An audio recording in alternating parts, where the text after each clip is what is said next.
Howdy ho.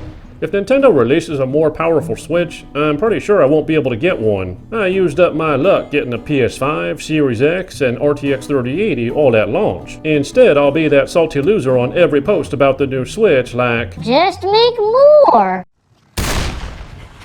I'm a huge Monster Hunter fan with over 1,000 hours in the series, but as timing would have it, I never got to review any games in the series back in Season 1. Well, here we are, and I'm around to review Capcom's latest entry in the series, Monster Hunter Rise.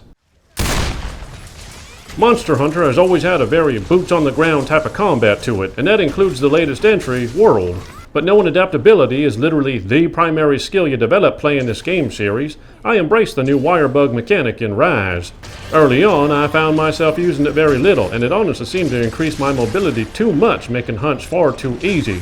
But I underestimated Capcom. All my worries about all this verticality and mobility were washed away in the endgame, as monsters are quite a bit faster in an effort to balance out your newfound agility. This is further balanced out by a better monster health scale with 4 players, making fights still feel just on the edge of getting punitively knocked around. And that includes against some of the popular monsters in the franchise. It's also used to ride monsters, and while that is admittedly a tad wonky and needs some work, it sprinkles in some chaotic respite. Some small quality-of-life improvements include no more hot or cold drinks and itemless fast travel, but gameplay overall remains steadily consistent and visceral. It's a slow yet highly action-packed boss fight time and time again, no matter what your weapon of choice is. And that leads to the addictive cycle that makes this franchise so alluring. Let's just say you'll spend a lot of time on these forging screens building your loadout for various monsters. Find gear you like, see what it takes, grind for it, et voila, you're ready for the next boss fight. They've also changed their big sideshow fights into what is called a rampage, and while the limitations of the Switch's hardware make these a lot less of a spectacle than they could be, it's also a bit of a shooting tower defense minigame respite to keep things from getting stale. There's no pretending that this isn't a smaller overall game than World. There's also an interesting misstep here where you'll see these credits roll just 7 to 8 hours into the solo village quests. Just know that when you see this, you're actually about a quarter of the way through the game. To see the game's real bosses will take a bit of grinding through a smaller, yet still decently healthy, roster. Part of the content is really that cycle of very deep equipment systems that will see you building multiple sets of armor and different weapons to have the right arsenal for the job. Then you can also hire and use buddies to assist in farming materials for said equipment cycle. Knowing Capcom though, expect to see DLC grow this content a lot in the future, even though it's already money well spent. Folks, this is what effort by a third party looks like. While these graphics are still dramatically far behind World, which runs on an older, modified M2 framework engine, Capcom has pushed the Switch as far as it can possibly go, using every ounce of available power, every trick, and every optimization in the book with RE Engine.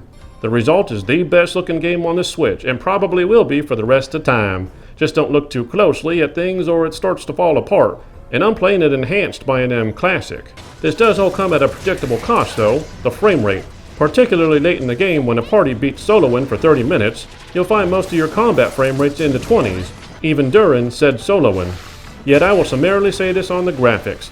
I give Capcom all the love in the world because this is more effort than any other third party will ever give the Switch. Thus, I do not actually fault Capcom here, I instead fault Nintendo for focusing on mobile hardware. And why do I blame Nintendo? Because Capcom took the time to do facial animation, create cinematic sequences worth watching, have crazy combat that fills the screen with absolutely joyful insanity, and didn't hold back a single detail in the process. They made it all work.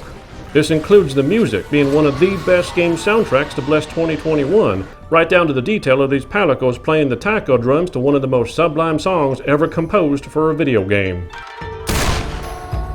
The question of what would happen if a third-party developer put the time and money into making a AAA Switch game has been answered. This is it. This is as good as it gets, topping even Nintendo's own efforts.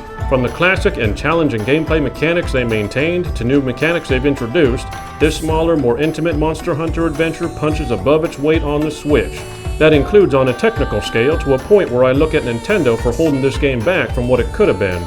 And yet, that doesn't matter, because Rise is the kind of game I will turn my Switch on for over and over again as more monsters and DLC are continually added. I give Monster Hunter Rise a 9.5 out of 10. See you next time on the Gaming 5.